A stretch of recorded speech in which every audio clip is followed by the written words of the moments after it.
I remember that morning very clearly. I had just finished my workout, and it was kettlebell swings. And I was going upstairs to shower and change and go to work when my phone rang. And on the other side of the line was my mother. I remember distinctly,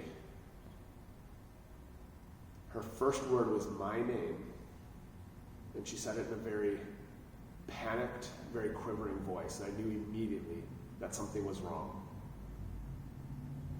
And my heart started racing, and it jumped up into my throat, and all she could manage to say was, "Dad had a stroke." So I did my best to remain calm and gather the information I need, and is the ambulance there, and where are they taking them?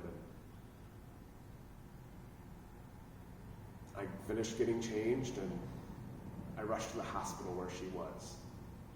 And that whole day was a blur, from an emergency room to a helicopter ride to the hospital downtown where there was a surgical team waiting to do brain surgery to remove the clot. As a result, my father is permanently disabled.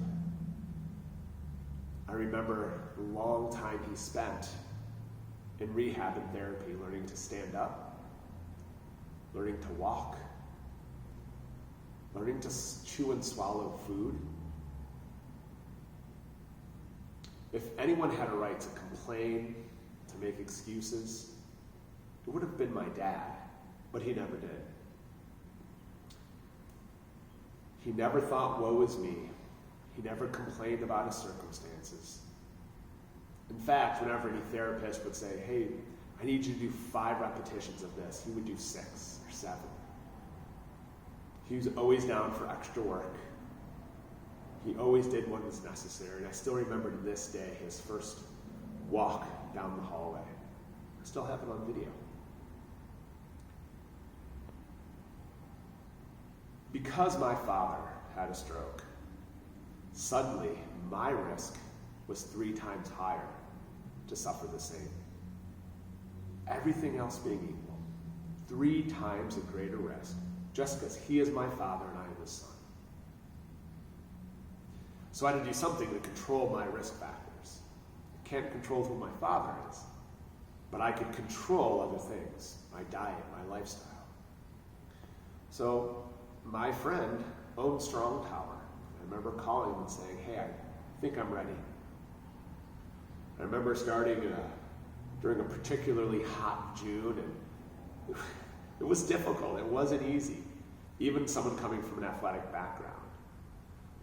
But what really stuck with me was not so much the methodology, which is great, and the workouts, which were super effective. But what stuck with me is the community and the coaching. I felt part of something bigger than myself. I felt that the coaches were truly vested in me, in my progress. They weren't just babysitters or cheerleaders. I liked it so much that I went and I got certified to coach. And I remember how it made me feel. Not just coaching a class, but really getting into people's lives and seeing it change. And it was one February in 2017 when I said to my wife, "Hey, honey, we need to talk," which, by the way, is not the best way to start a conversation with your significant other. When I said, "Honey, we need to talk," I said, I think I want to own a gym. And I remember explaining to her that when I was in the gym, working with an athlete, working with a client, and seeing life change, that is when I felt most alive.